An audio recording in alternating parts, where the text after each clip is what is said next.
J'ai eu pas mal d'infirmières, d'aides-soignantes dans mes formations et j'avais plusieurs personnes de ce personnel qui me disaient: «Depuis qu'on a introduit les huiles essentielles dans le service, il y a beaucoup moins d'anxiété, il y a beaucoup moins de fugues». Parce que le parfum déjà, elles ont choisi, des huiles qui apaisent, qui sont bons et le parfum, l'odeur crée une présence, remplit l'espace. Il y a une présence du végétal et même si c'est pas conscient, mais l'inconscient capte ça et du coup, ça crée comme un cadre protecteur.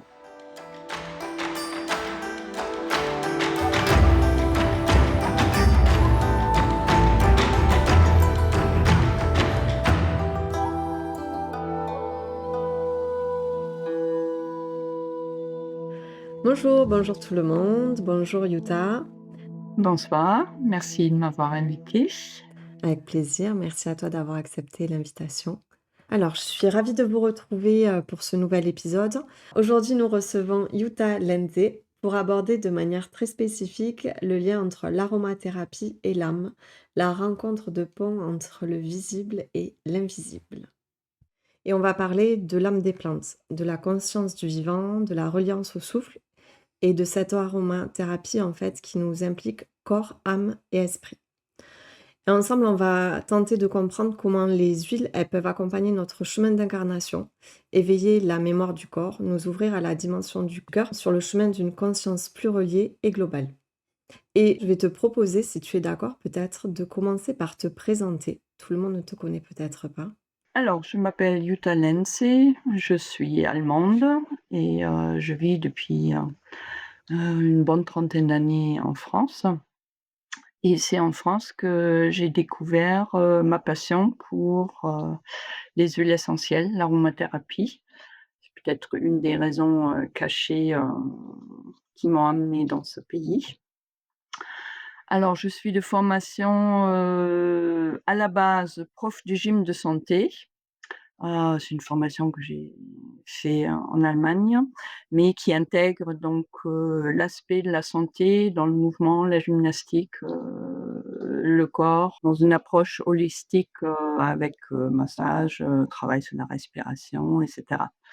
Donc, sur cette base, ensuite quand je suis venue en France, j'ai complété ma formation par, tout un panel de techniques de massage. Ça va de la médecine chinoise à la fasciathérapie, la réflexologie, le drainage lymphatique et cetera et tout un travail, sur les plantes, et l'aromathérapie en particulier, qui m'a tout de suite, happée, passionnée, parce que je suis très sensible aux odeurs et j'ai un sens olfactif développé, qui m'a permis, d'explorer ce domaine, dans toutes ses enfin, en tout cas dans ses multiples dimensions.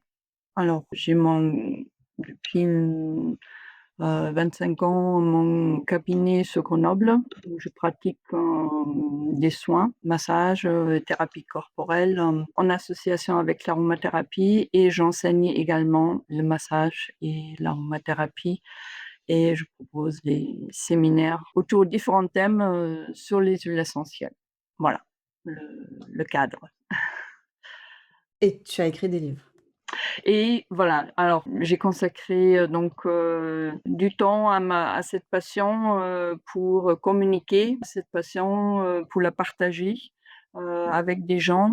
Il y a 3 ouvrages qui sont nés de cela. Un premier, Huile royale, huile sacrée, c'était voilà ma rencontre avec les huiles, de l'Antiquité, l'Égypte ancienne, les huiles de la Bible, de l'Ancien, Nouveau Testament, qu'on retrouve dans les rituels et les religions, dans le christianisme, mais aussi dans l'ayurvédique, dans la médecine chinoise aussi. Le deuxième livre, Les huiles essentielles féminines, je les ai consacrées, plus particulièrement aux femmes, parce que ma clientèle au cabinet est à, on va dire 95 féminine. Je trouvais que les huiles, féminines pouvaient être un apport très précieux pour aider les femmes sur leur chemin de leur féminité, on va dire.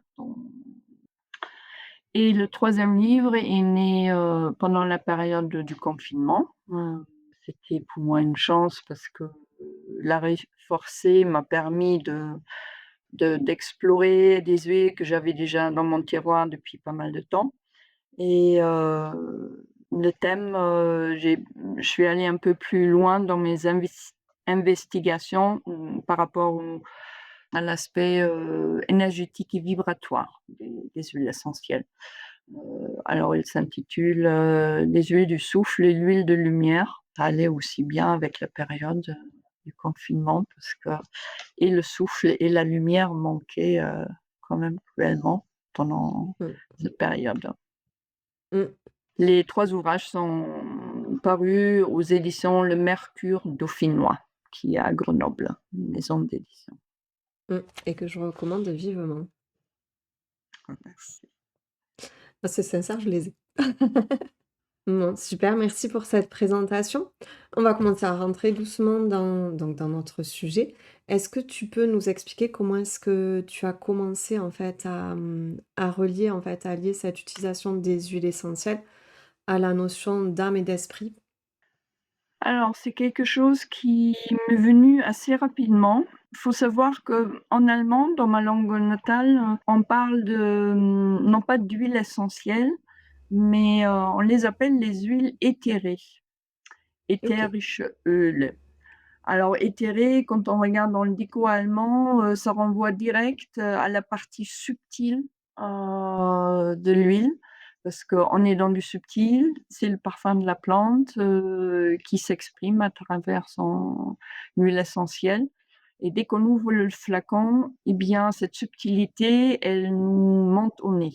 Donc éthéré, subtil, impalpable, invisible, mais très présent, par son impact, olfactif qui a un impact, assez important sur, l'ensemble du corps et de l'être. Ensuite, j'ai eu la chance de suivre une formation, avec un Suisse allemand qui avait cette,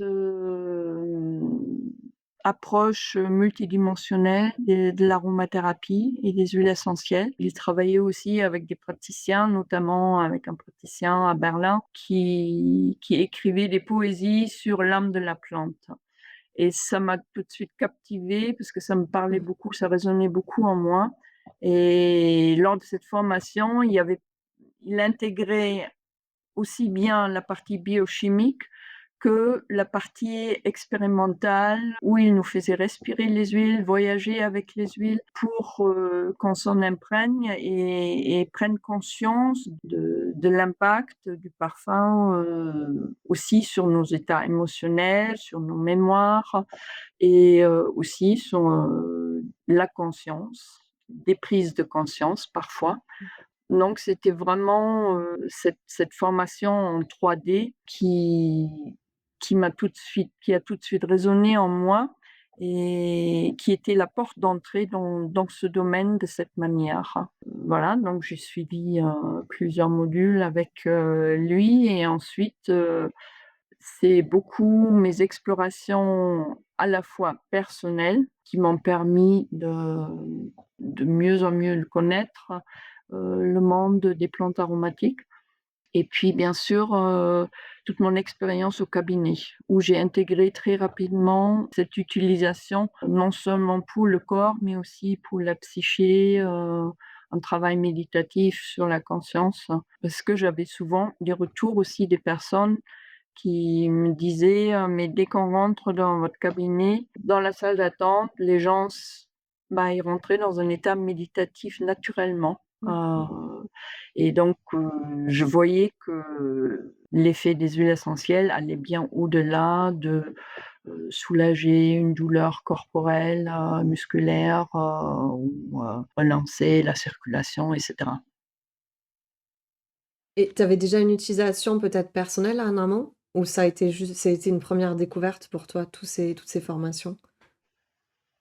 Alors, c'est en parallèle. Moi, j'ai En beaucoup parallèle. Mmh. pratiqué, sur moi, en famille, au cabinet, bien sûr et les formations, donc c'est vraiment, je baignais dedans, ça fait partie de ma vie. hein, aussi bien Mmh. privés que professionnels. Mmh. Et il y a des événements, peut-être, des histoires qui ont été assez marquantes justement sur cette pratique, avec les huiles essentielles? Comme tu disais, ce lien qui se faisait dès que les gens y rentraient dans le cabinet? Ah bah, oui, elles sont multiples. Bon, Mmh. dans mon livre sur les huiles féminines, bien sûr, bon, je relate parfois les expériences de certaines clientes Mmh. qui, avec la présence du parfum, ont pu avoir des déclics, soit directement sur le moment, Mmh. une libération corporelle, émotionnelle, ou bien, dans les jours qui suivaient, des libérations par rapport à des dépendances relationnelles, dans la famille et cetera. Donc oui, il y a, dans les soins, il y a eu pas mal de retours, parfois en lien soit avec, une mémoire aussi, un traumatisme qui remonte, ou bien une compréhension, un déclic, où les personnes réalisent leur fonctionnement et cette prise de conscience leur a permis de cheminer et de dénouer par la suite, leurs problématiques. Après en stage, bon, c'est des choses qui arrivent en permanence, hein. Je me souviens, c'était, ouais, il y a une quinzaine d'années, quand j'animais des séminaires sur les huiles sacrées, dans un monastère. Déjà le lieu s'y prêtait beaucoup parce qu'il y avait une forte résonance entre l'énergie des huiles sacrées et l'énergie du lieu sacré aussi. Il y avait des vibrations particulières, qui permettaient une évolution, une transformation intérieure. Et quand j'ai travaillé avec une huile particulière qui était le nard, bon, c'est une huile extraite de racines et qui permet de plonger dans des strates très profondes, assez inconscientes. Eh bien, j'ai eu, lors d'une session, j'ai eu 4 personnes qui avaient vécu, un accident, un traumatisme avec une mort, imminente et qui ont retraversé cette phase, Mmh. à voilà, pendant la méditation avec cette huile qui, on va dire, qui se situe à la frontière entre, voilà, la mort, la renaissance. Alors, Mmh mh. ça peut être psychique, mais ça peut aussi être, réel, corporel. Mmh. Donc bien intense les stages. Oui, ils Mmh. peuvent être très intenses. C'est normal, j'imagine bien. Mais bon, c'est un accom les moi j'ai remarqué, bon, d'une part, j'ai une forte, connexion avec ces huiles et elles permettent un encadrement et un accompagnement. On n'est pas seul, vraiment un soutien, il y a la présence de la plante, qui arrive et qui nous conduit là où on a besoin, d'aller. Alors c'est pas toujours, en termes de réveiller les mémoires traumatisantes, ça peut aussi tout simplement être, découvrir des facettes de soi-même, Mmh. insoupçonnées et des potentiels qui ont sommeillé et ou qu'on a mis sous couvercle et qui ne demandent qu'à se révéler. Donc, Mmh mh. les expériences peuvent être, multiples. Les huiles travaillent avec, les huiles, c'est comme des clés qu'on met dans certaines serrures. Ce qui est aussi assez, surprenant et magique dans l'histoire, c'est qu'elle elle s'adresse à chacun, chacune de nous et elle nous guide là où nous avons besoin d'aller. Regardez, heu et ça Et peut être très différent selon les personnes. mmh. Est-ce qu'on peut faire le lien justement par rapport à ce que tu dis avec cette conscience vivante en fait de la plante qui va venir amener tout ça certainement? Alors ça fait, pour moi il y a une conscience, dans le Mmh. règne végétal, pour moi Mmh. c'est indéniable. Il y a beaucoup de gens je pense qui quand ils s'intéressent aux plantes, ils ont dû lire le livre de sur les arbres, les secrets de la vie des arbres, de Wolfgang Wohlleben, qui parle de cette vie, où les plantes communiquent entre elles, il y a tout un réseau, voilà, de liens, où il y a une conscience, je dirais, très holistique, hein, contrairement parfois à l'homme, qui analyse et qui sépare les choses. Le règne végétal, pour moi, a une conscience, globale. Ça fonctionne, ensemble et ça communique ensemble. Tout est relié par interaction et une chose qui se passe ici est communiquée, par différents biais à l'autre bout de la terre. Mmh. C'est Est-ce que c'est ça pour toi qui parce que tu utilises notamment le terme de sacré au niveau des huiles essentielles, c'est ça que tu mets derrière? Ou il y a encore d'autres choses? Alors le terme sacré, il y a plusieurs aspects, Mmh. là-dedans. Quand j'ai appelé mon premier ouvrage «Huile royale, huile sacrée», c'est un terme qui venait pas de moi, c'est ce Mmh. qui était écrit dans l'Ancien Testament. Royal parce que c'est des huiles qui ont été utilisées pour, consacrer, les rois, du peuple juif, et sacrées parce qu'elles étaient intégrées dans les rituels, religieux, sacrés, que ça soit chez les Égyptiens ou chez les Hébreux, dans les différents peuples, voilà, de l'Antiquité.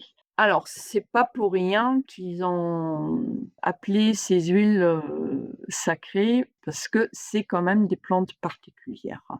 Dans le premier ouvrage, je parle notamment des différents encens, entre, le boswellia, l'encens l'oliban, entre, la myrrhe, les différentes myrrhes, heu, le cèdre, le nard, le santal, le galbanum. Ce sont des plantes qui ont une forte action qui agit pour préserver la vie. Mmh mh. Donc elles sont engorgées de l'énergie solaire qui permet la vie sur terre. Et elles étaient utilisées d'une part vraiment pour soigner le corps physique, hein, Mmh. et d'autre part, en fumigation, on les utilisait pour, atteindre un état de conscience supérieur, pour se connecter à l'univers, pour prendre des décisions importantes et cetera. Parce que ces huiles agissent au niveau du système nerveux central et nous mettent dans un état, avec un élargissement de la conscience. Mmh. D'où, le nom sacré. Après, toutes ces huiles ont été utilisées pour les embaumements, pour accompagner l'âme sur son voyage vers l'au-delà. Mmh. Donc, maintenant, de manière plus générale, tout le vivant a une dimension sacrée. Donc, il n'y a pas que les huiles de l'Antiquité, il y a plein d'huiles et c'est aussi Mmh. ce qui compte, c'est comment je les utilise, dans quel état d'esprit et de conscience. Et moi, j'aime bien rappeler aux gens, avant de commencer, les méditations, de prendre d'abord conscience qu'on est en présence d'un être végétal qui nous offre le meilleur de lui-même, son souffle, son énergie vitale. Et c'est pas un produit qui sort d'un labo, qui a été fabriqué par l'homme. Ça a été fabriqué par la plante, Mmh. qui s'est imprégnée de toutes les énergies de l'univers et des énergies des 5 éléments. Et l'homme, il a ce mérite, d'avoir trouvé la manière, le procédé de distillation pour extraire cette création, du végétal. Donc, c'est assez magique. Super. C'est passionnant tout ce que tu nous racontes. Et justement, par rapport donc tu parlais des 5 éléments. C'est vrai qu'en médecine chinoise, il y a, un lien qui est très important entre tout ce qui est émotion, tout ce qui est, les maux physiques, donc ça peut être les douleurs ou des symptômes. Est-ce que toi, à travers les huiles, tu vas écouter, ces maux physiques en premier, ou tu travailles pas du tout de cette manière-là peut-être aussi? Si. Mmh. Alors, dans mon approche, je relie toujours les différentes dimensions, réalités de l'homme. Mmh. Il y a un corps vivant, un corps physique. Il y a un être qui est à l'intérieur de ce corps, qui a des émotions, qui a un esprit. Donc ma manière d'inclure les huiles essentielles, j'agis toujours sur ces 3 plans. Après, tout dépend bien sûr aussi de la disponibilité de la personne, hein. Ça Mmh. peut varier, hein, moi je dis toujours, faut être présent, il faut être là, parce que, c'est la personne, qui est le capitaine, de son navire. Et moi, je guide pour amener la personne, pour la ramener dans son corps, à l'écoute de ce qui se passe à l'intérieur et de ce corps et de son être, hein. Alors concrètement, par exemple, quand j'ai quelqu'un qui vient au cabinet, je fais d'abord un examen, manuel. Après un 1er échange verbal, je pose mes mains sur les différentes zones du corps. Alors, ça commence par le crâne, parce qu'il y a le cerveau, en dessous et me connecter, au fascia, à la dure mère, qui enveloppe le cerveau. Je sais déjà dans quel état d'esprit et de stress nerveux est la personne. Voilà.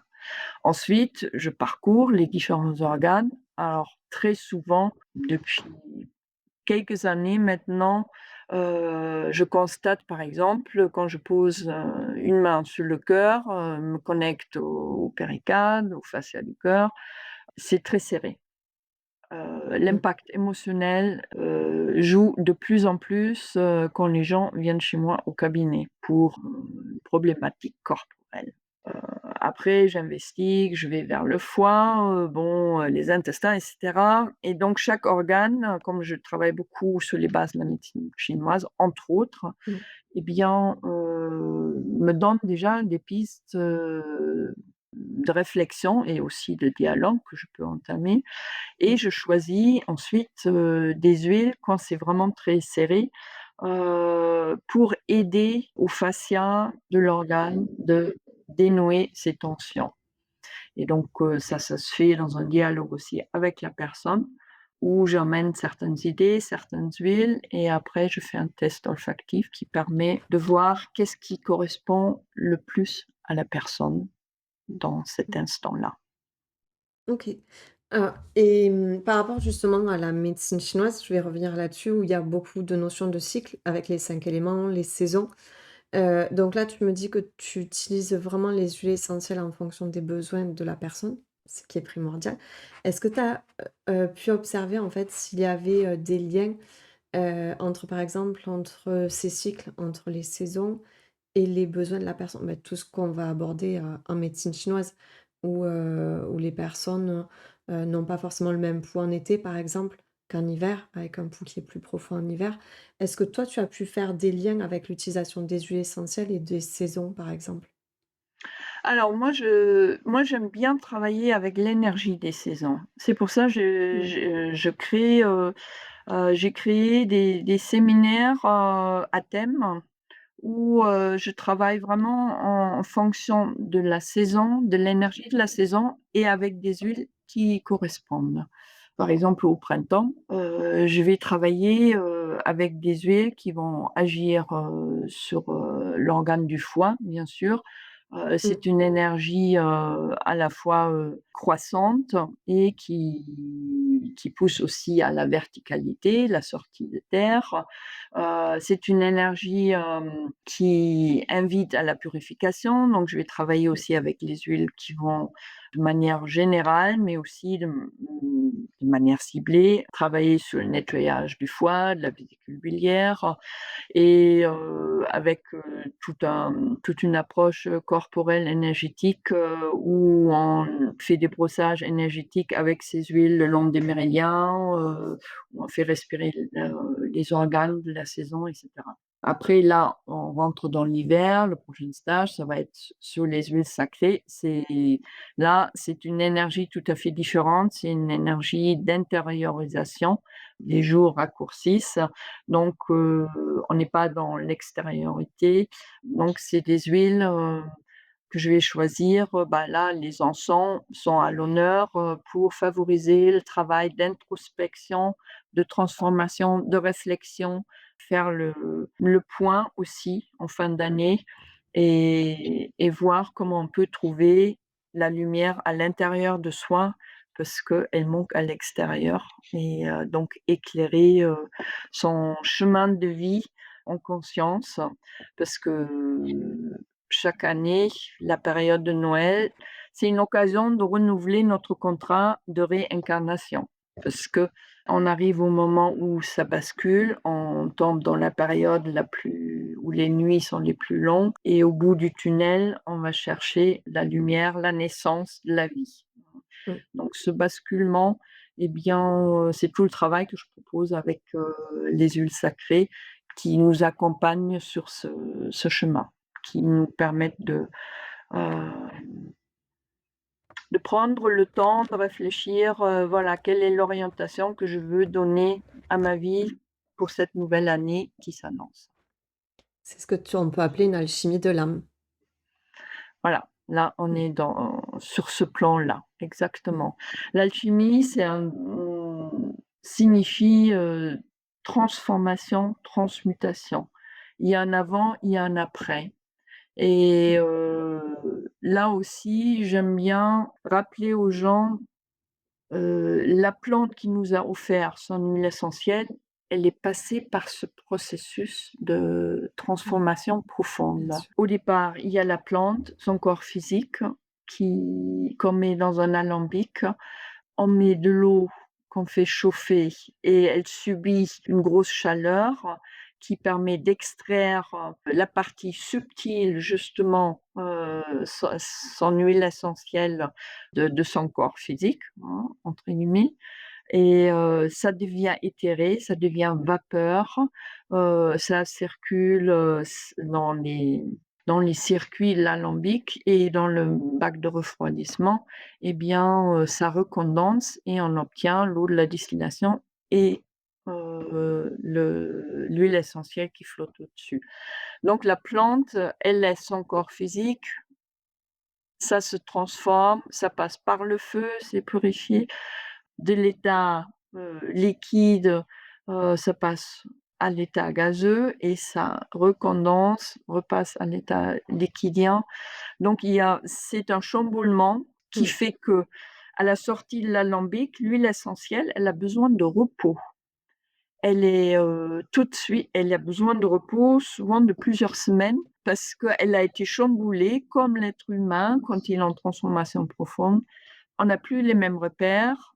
La distillation chamboule toutes les molécules qui la composent et il faut que les choses se remettent à leur juste place et se réorganisent et au bout de quelques semaines, l'huile essentielle peut être utilisée et j'aime bien ce parallèle parce que la Mmh. plante, elle a donné son dernier souffle pour nous offrir le meilleur d'elle-même et son souffle à elle nous permet à nous de nous en inspirer, de Mmh. respirer et de profiter de ses bienfaits et la plante, elle a connu la transformation.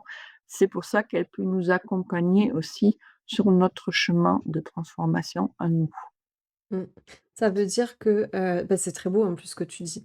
Est-ce que tous les modes de fabrication sont identiques? Est-ce que les plantes tout bête, hein, est-ce que les huiles essentielles qu'on va acheter chez un petit commerçant qui fabrique tout seul son huile essentielle et l'huile essentielle qu'on va acheter en magasin, est-ce que derrière il y aura pour toi, est-ce qu'il y a la même énergie derrière?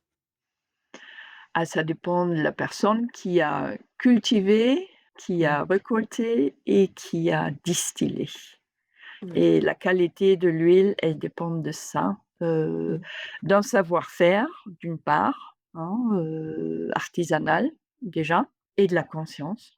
La personne, comment elle cultive, comment elle fabrique, comment elle mène la distillation aussi.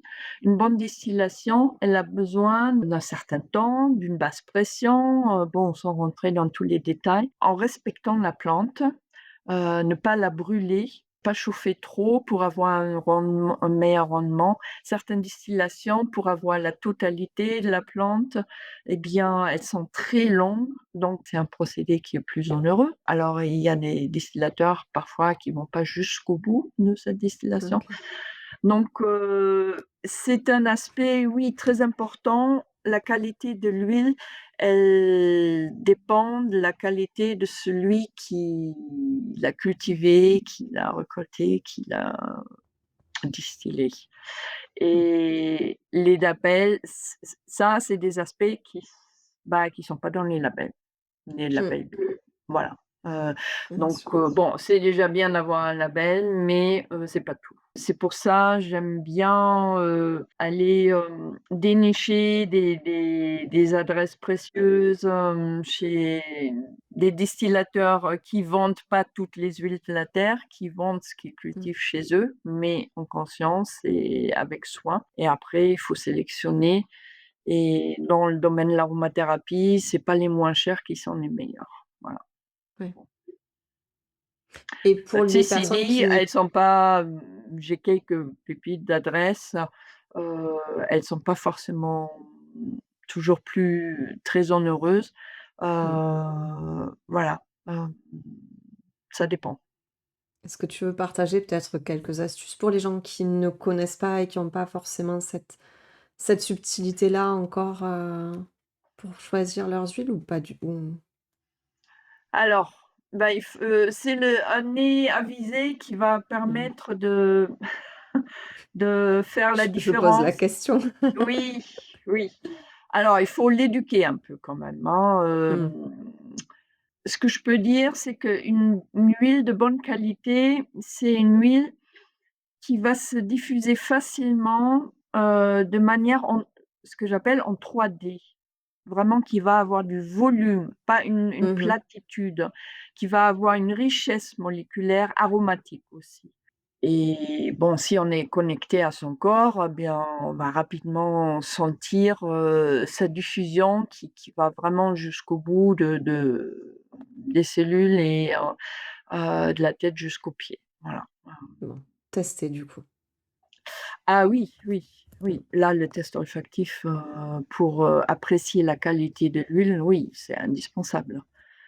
Il y a les tests olfactifs. Après, pour les gens qui travaillent dans l'énergétique, bon, qui ont des perceptions, subtiles, bah, ils captent tout de suite la vibration de l'huile, hein, et sa qualité à travers un flacon fermé, Mmh mh. possible, hein.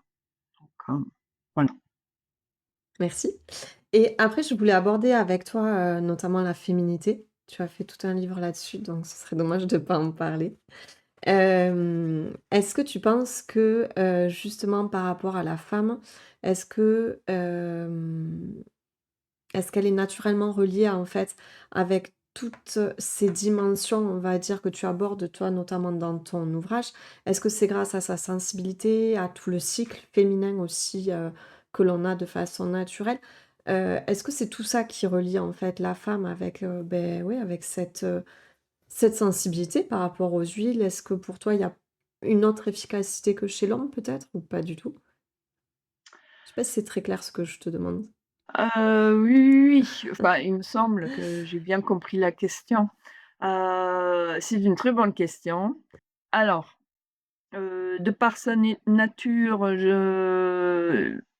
et ces cycles hormonaux, qui ont une forte influence sur les émotions, Mmh, c'est intimement relié, on le sait aujourd'hui. La femme est peut-être, un peu plus prédisposée à l'origine, à capter, à sentir les choses. Ceci dit, je pense que c'est avant tout une manière, enfin ça dépend de l'éducation, de la culture, comment on a éduqué son nez, son environnement.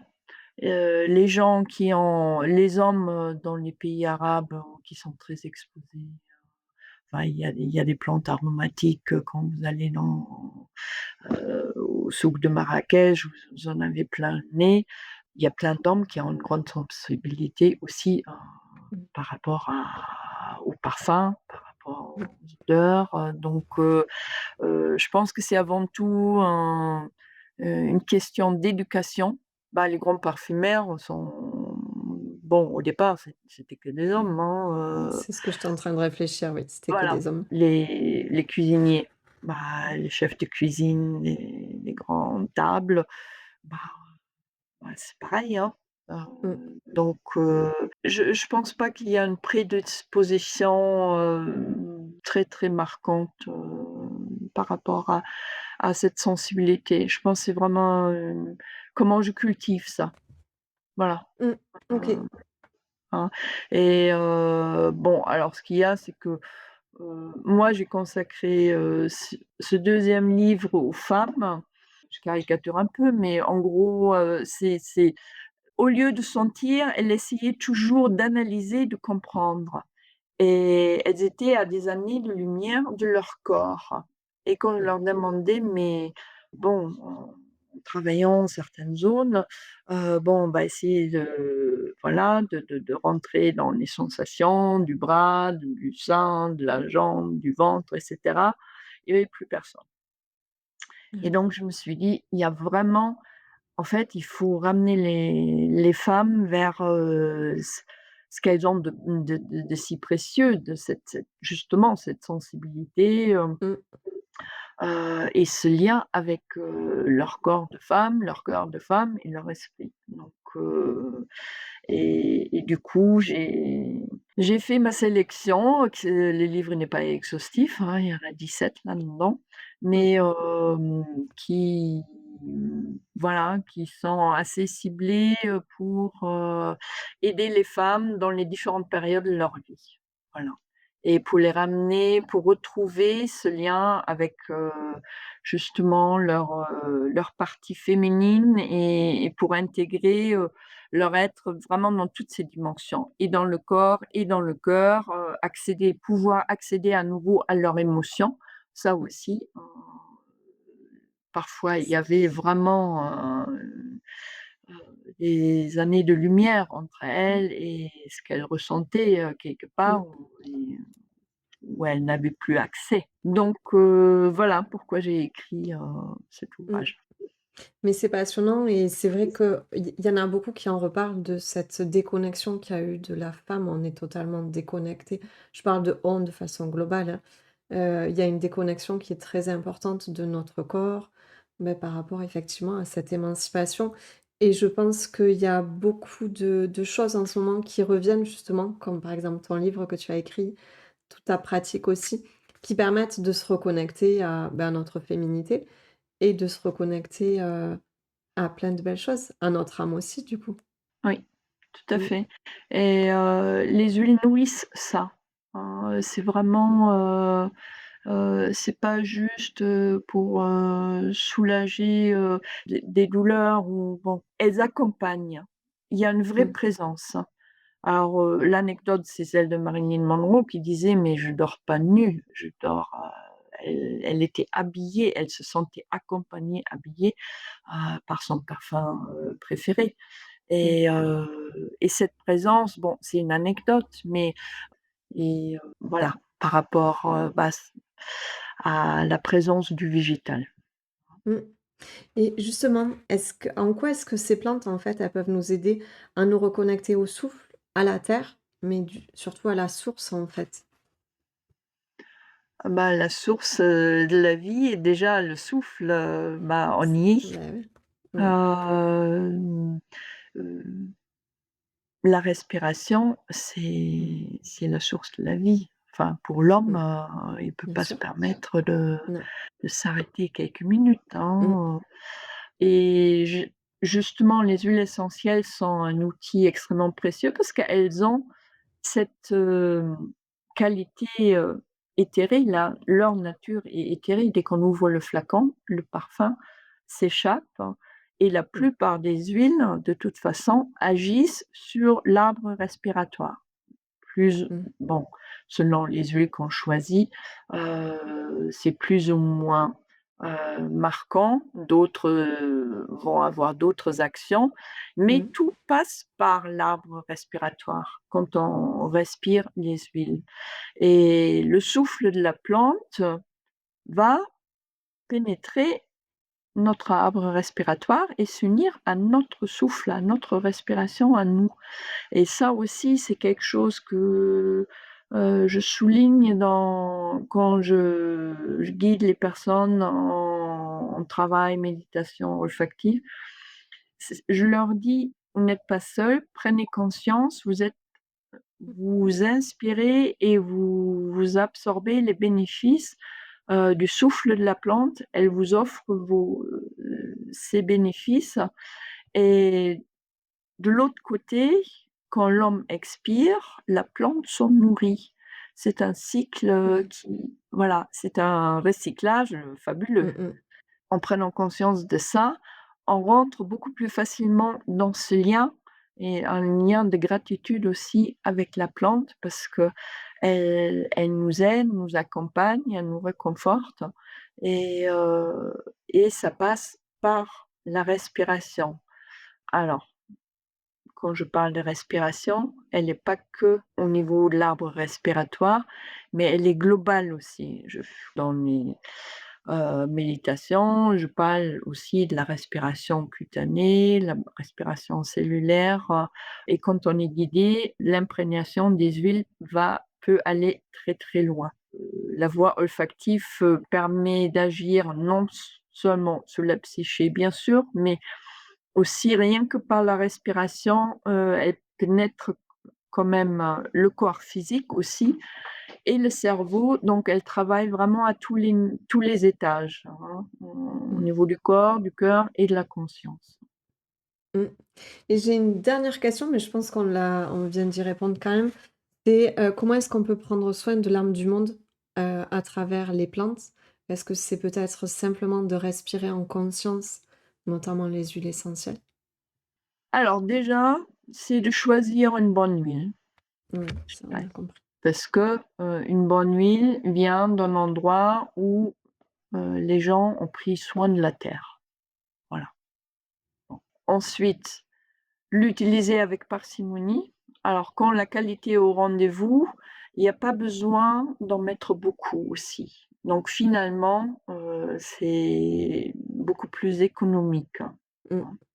La voie olfactive, est une des manières de travailler avec des huiles, très économique aussi parce qu'on peut mettre juste une goutte ou 2, soit sur un support, un mouchoir, un Kleenex, un foulard, un filtre à café, pour, s'en imprégner. Donc il n'y a pas besoin de consommer, beaucoup et d'ailleurs, c'est pas conseillé de consommer beaucoup d'huile essentielle parce que c'est un concentré extrêmement puissant.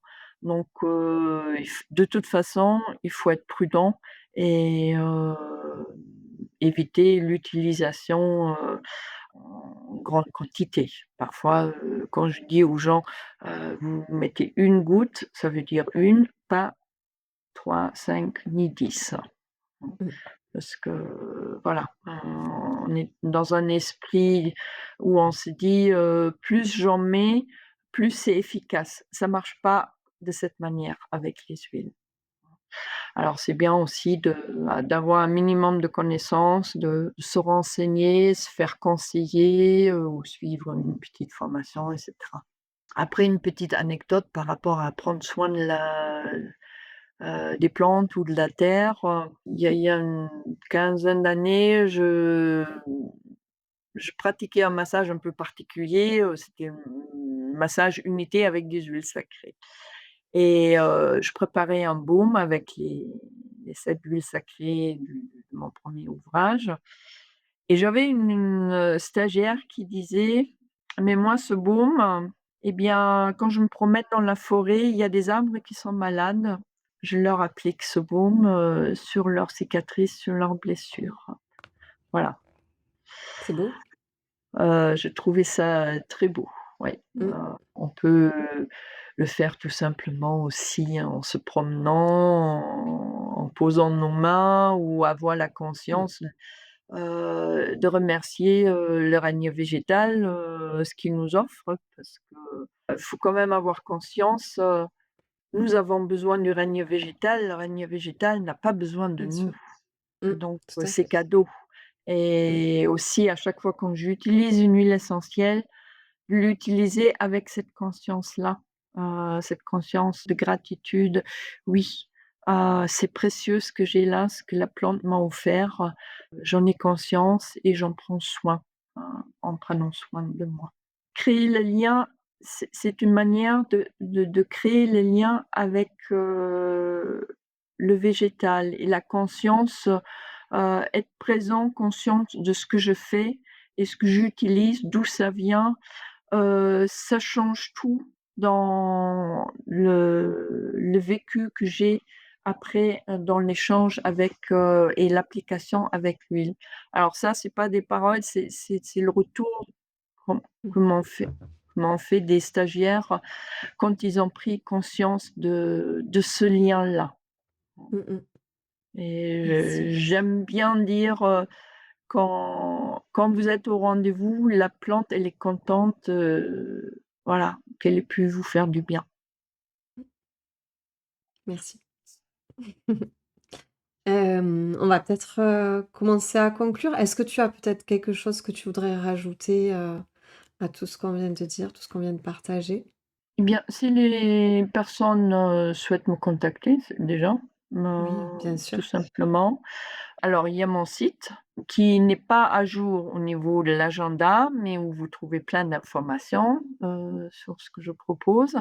Le site, c'est Terre d'essence. Alors, je vais l'épeler. Terre comme la terre, T-E-2-R-E, D-E-2-S-E-N-C-E-S. Voilà, terre d'essence, les essences, huiles essentielles. Alors, pour le site, donc www.terredessence.com Mmh. et le mail, c'est terredessence@gmail.com.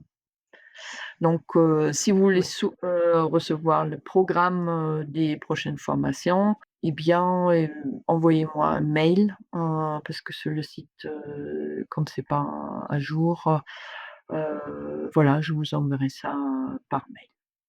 Ou si vous voulez avoir, des renseignements, voilà, heu, par rapport à mon activité, n'hésitez pas et je suis basée sur Grenoble, Merci beaucoup.